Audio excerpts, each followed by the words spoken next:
ඕලොක් එකක් නැතිව කොට්ට උරයක් මහන හැටි තමයි මං කියලා දෙන්න හදන්නේ. ඕලොක් නැතුව ක්‍රම දෙකකට මහ ගන්න පුළුවන්. මේ එක ක්‍රමයක්. මුලින්ම අපි කපාගත්ත කොට්ට උරේ උඩට එන පැත්ත නෙවෙයි යටට ඇඳ පැත්තට හිටින පැත්ත.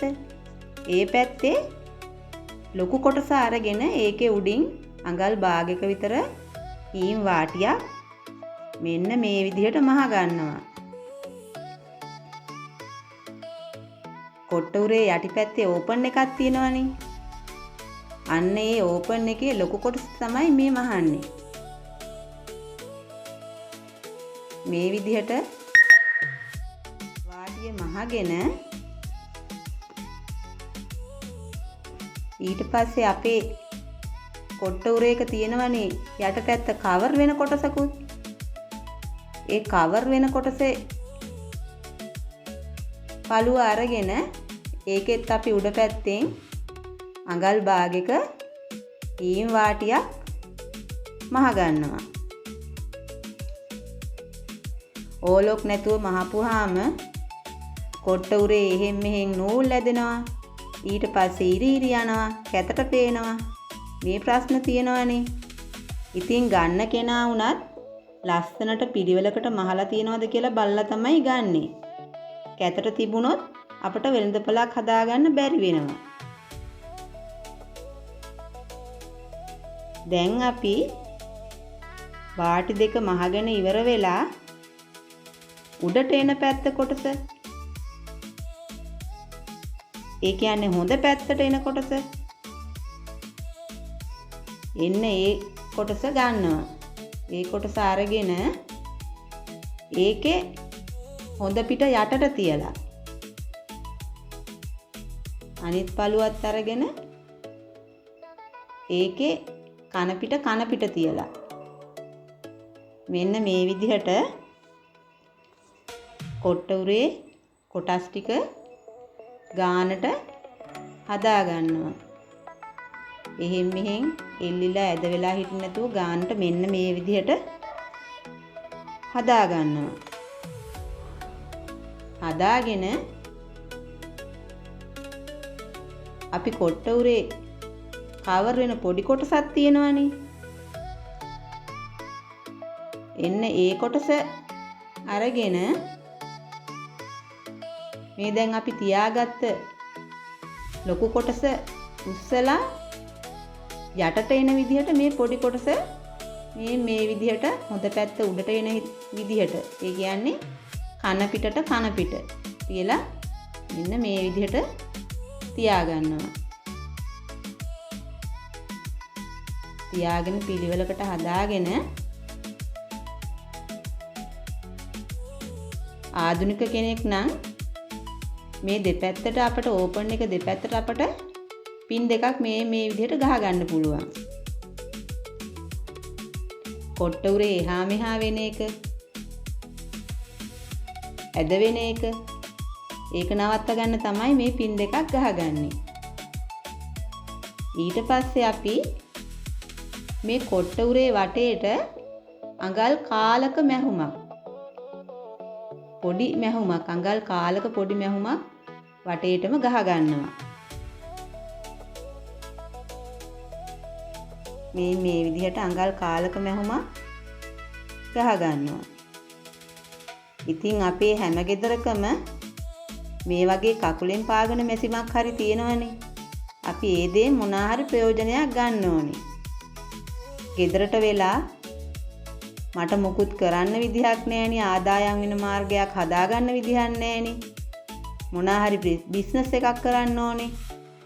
එහෙම කියලා හිතා ඉන්න අයට අදම මේ දේ පටන් ගන්න පුළුවන්. කොට්ට උර ව්‍යාපාරය කියන්නේ හොඳ ලාභයක් ලබා ගන්න පුළුවන් ව්‍යාපාරයක්. ඉතින් මමත් කොට්ට උර බෙඩ් සීට් මහනවා. ගෙදර මුල්ලකට විසි කරලා තියෙන මේ වගේ මැෂින් එකකින් මොකක් හරි ප්‍රයෝජනයක් ගන්න ඕනේ කියලා හිතලා තමයි මාත් ඒ දේ පටන් ගත්තේ. ඉතින් අද වෙනකොට මට යම් තාක් දුරකට වෙළඳපළක් හැදිලා තියෙනවා. ඔයාලටත් පුළුවන් කොට්ට උර ටිකක් මහන්න අරගෙන පොඩිවට මහන්න ගන්න ඕනේ. අරගෙන වෙළඳපොළ හදාගන්න. ගම්වල තියෙනවනේ එක එක සමිති එහෙම. ඔන්න ඔය වගේ තැනකට කොට්ටවරු ටිකක් මහලා අරගෙන ගියාම යාළුවෙකුට දෙන්නෙකුට පෙන්නපුවාම කොට්ටවරයක් දෙකක් ගන්න නැතුව ඉන්න කෙනෙක් නැහැ. කොහොම හරි එකක් දෙකක් හරි ගන්නවා. ඉතින් තව පුළුවන් ඉස්කෝලයක් ළඟට දරුවෝ පාසල් යන වෙලාවට අම්මලා ඇවිල්ලා ඉන්නවනේ ඉස්කෝලේ ගාවට. අන්න ඒ වගේ තැනකට අරන් ගිහිල්ලා ඒත් යාළුවෙකුට දෙන්නෙකුට පෙන්නපුවාම ඕක කටින් කට ගිහිල්ලා හරි කොහොම හරි කොට්ටෝරු 2-3ක් හරි බිස්නස් එකක් කරගන්න පුළුවන්. ඊට පස්සේ අවශ්‍යතාවයේ තියෙන අය ඕක ආරංචි වුණාම කොහොම හරි කොට්ටෝරු ටිකක් ගන්නවා. එන්න ඒ වගේ වෙළඳපළක් හදාගන්න පුළුවන්. අපි කරන දේ ලස්සනට පිළිවෙලට කරනවා නම් අපිට වෙළඳපළක් හදාගන්න එක එච්චර අමාරු නෑ. දැන් අපි මේ විදිහට කොට්ටුරේ වටේට මහගෙන ඉවරයිනේ. ඊට පස්සේ අපි මේ එහෙම් මෙහෙන් එල්ලිලා නූල් කෑලි තියනවා නම් ඒ ටික කපලා අයින් කරන්න ඕනේ. වටේටම බලලා ඉල්ලා තියෙන නූල් කෑලි මේ විදිහට කපනවා. කපලා ඊට පස්සේ අපි මේ කොට්ටුරේ අනිත් පැත්ත හරව ගන්නවා. මුල් එහෙම ඇඟිල්ල දාලා ලස්සනට අරගෙන නූල් කෑලි එළියට ඇවිල්ලා තියෙනවා නම් ඒවත් ඇදලා දාලා ඇදලා කියන්නේ කපලා දාන්න ඕනේ. කපලා දාලා මේ විදිහට කොට්ටුරේ අනිත් පැත්ත හරව ගන්නවා.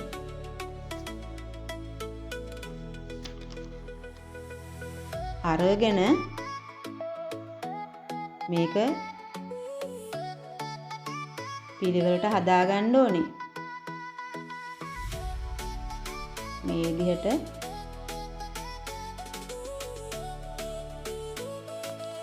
පිළිවෙලට හදාගන්නවා.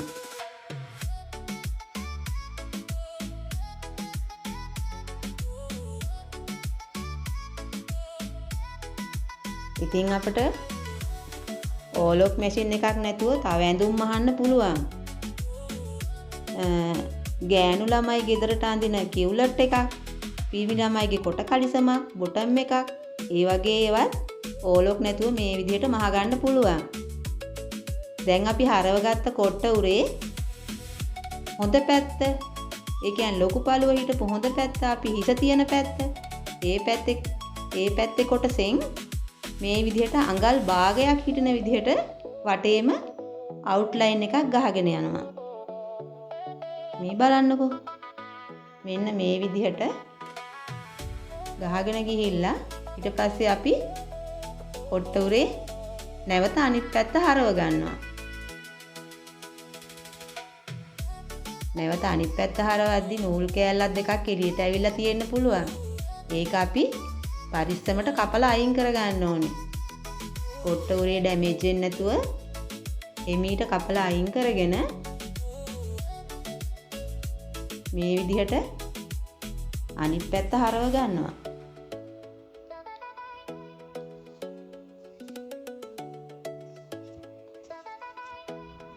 ඉතින් ඔයාලටත් පුළුවන් හිතා ඉන්න නැතුව මේ වගේ පොඩි ව්‍යාපාරයක් කරලා කීයක් හරි හම්බ කරගන්න. ඒක ගෙදර ආර්ථිකයටත් ලොකු ශක්තියක්නේ. දැන් බලන්නකො කොට්ට උරේ අනිත් පැත්ත. මේ කවර් වෙන පැත්ත එහෙම ලස්සනට තියෙනවා.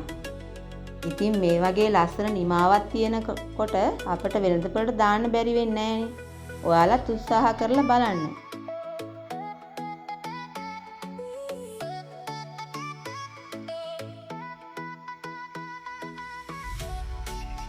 එහෙනම් මං ගිහින් එන්නම්. ඔයාලට සුබ දවසක්.